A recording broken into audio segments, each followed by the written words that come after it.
Actually, it was pretty easy to get to the airport. Yeah. I'm closer to LIJ, not LIJ. LGA. Yeah. Closer to LGA. So LaGuardia is basically non-functioning now, I think. That's what we heard. Yeah. Wow. And it's funny because some people were posting on Facebook. They said they've made the decision not to evacuate Rikers Island. Yeah. You know, and that's like right there. So Yeah. you know that there's definitely water. Yeah, everywhere. Yeah. What was the most difficult thing about doing this film? It's an excellent film, obviously, just like the rest of all your work, too.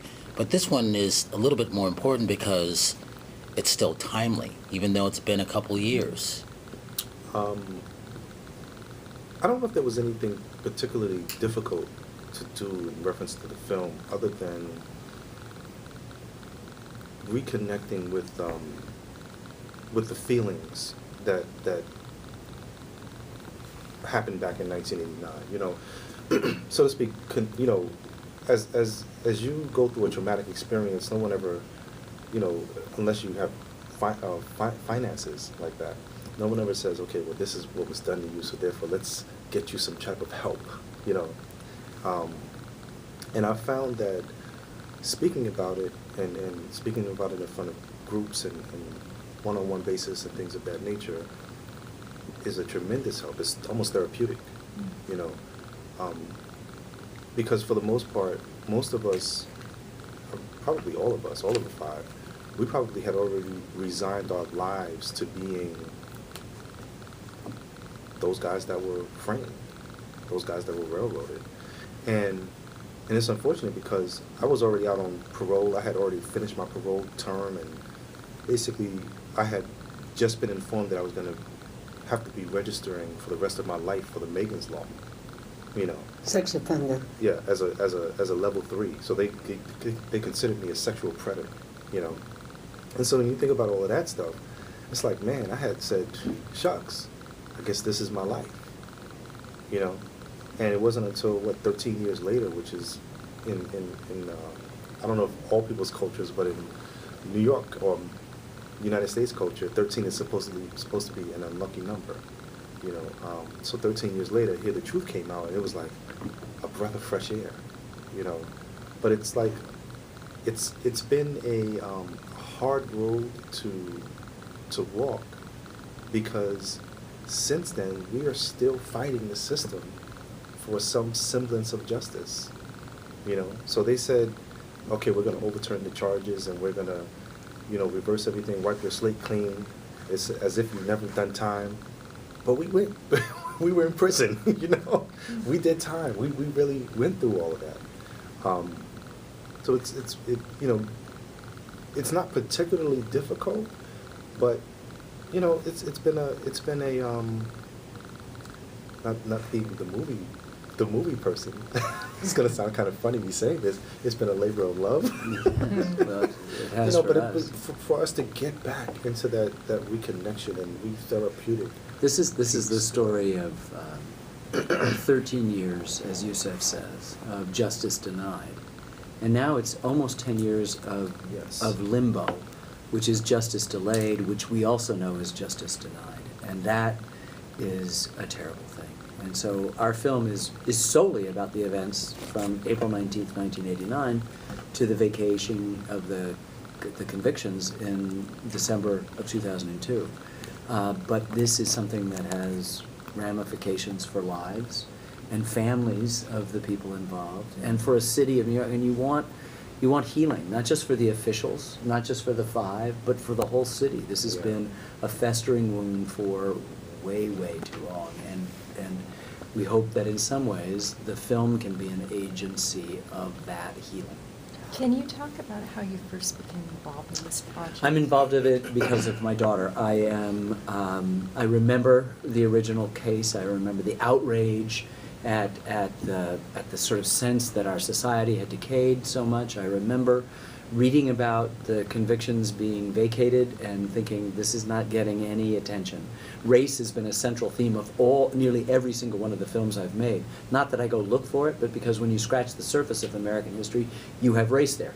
We're founded on the principle that all men are created equal, right? And the guy who wrote those words owned more than 100 human beings as he wrote them, didn't see the contradiction or the hypocrisy, and never once thought about freeing any one of them in a lifetime. So that's our original sin as Americans. So it's always there if you're investigating American history. So I made note of that, and then my daughter Sarah became familiar with the case and decided to write a book about it. And as she was writing the first draft, she was sending me the pages.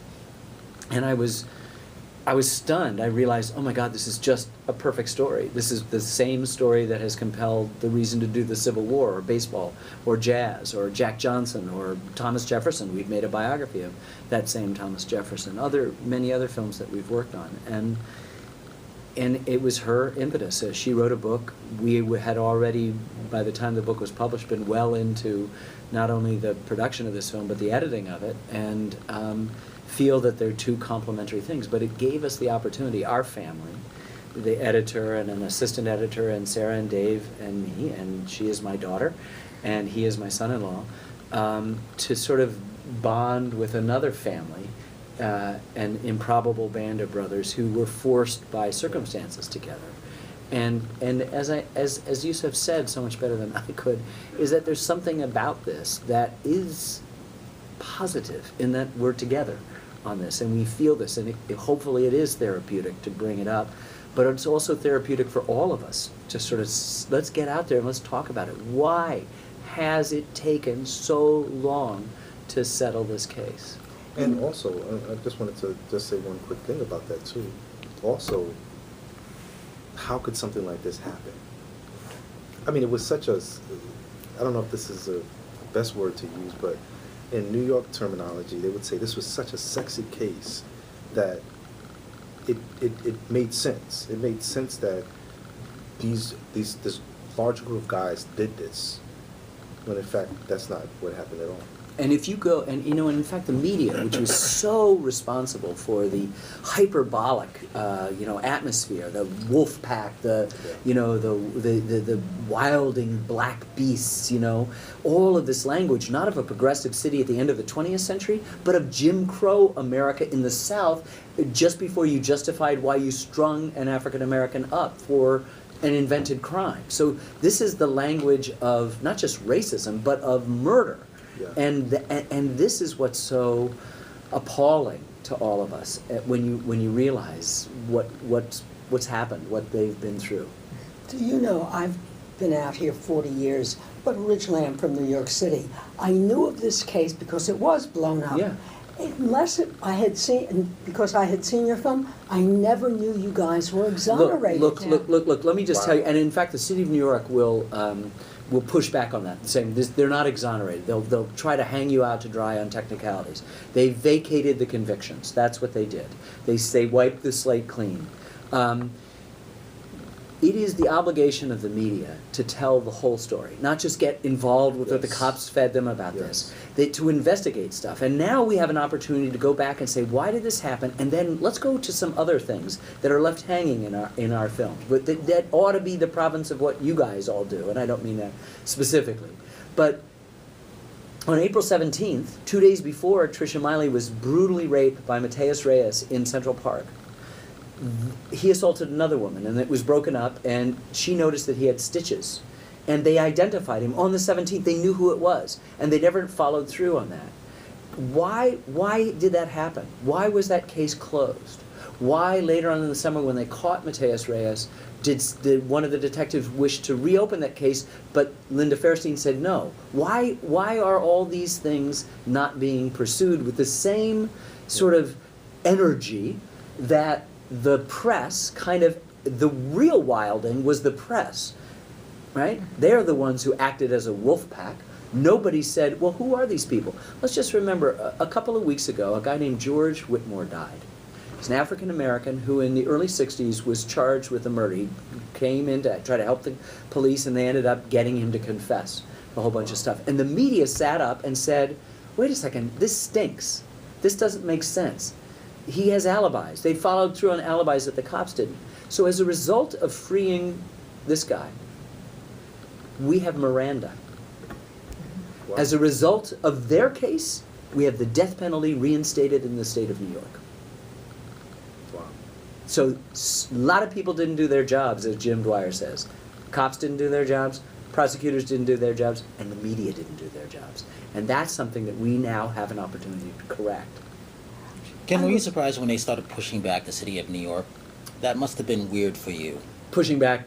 On, what was it, the footage or something? Well, yeah, well, they subpoenaed us on September 12th, all of our outtakes and all of our notes and things like that, and we just said, no, thank you, we're not going to comply with this. And that's now in its own legal thing, and so I don't feel compelled or obligated to talk about the details of that. But I think it's part and parcel of individuals now protected by the city that has really, if they were to examine it, has no interest in protecting those individuals from doing what all of us do in our lifetime, which is, gee, I screwed up. Admit your mistake. Admit your mistake. And that's so simple to do, and it almost causes the human side of you to come back out. You know, that humanity that is always present for a person to say, I'm sorry, we did this. And in a large part, it was continuing to happen. You know, not until Sarah got in contact with us and started conjuring, I don't know if that's the best word to use, but the idea of putting a story together about this, we were almost dying a social death. They didn't exist. Nobody said, who are they? So nobody asked them about their humanity. Nobody said, who are you? Until Sarah came along, until we came along and said, who are you? And asked, we've been happy to interview the prosecutors. We know why, and the cops, we know why they didn't do it. Because they couldn't answer half our questions. They answered all of our questions. And they revealed themselves. The camera is a kind of polygraph. And I don't know, when you look at the film, you see the way Elizabeth Lederer, the prosecutor, looks in her eyes. She looks like she's ill. She just won a big case, the first of 2 trials. She looks miserable. She always looks miserable, like she knows somewhere. And we're in some ways, the film reveals them for who they are, the Central Park Five, for the men they are, and it reveals all the other participants, even those that didn't grant us an interview. The record, the archival record that we spent so long trying to assemble, is in a way a kind of complicated artistic polygraph test, One of the things, if you actually you had a murder, a rape, if it was one, usually you would put somebody away for life. And these, all 5, you weren't guys put away for life. Well, she wasn't killed.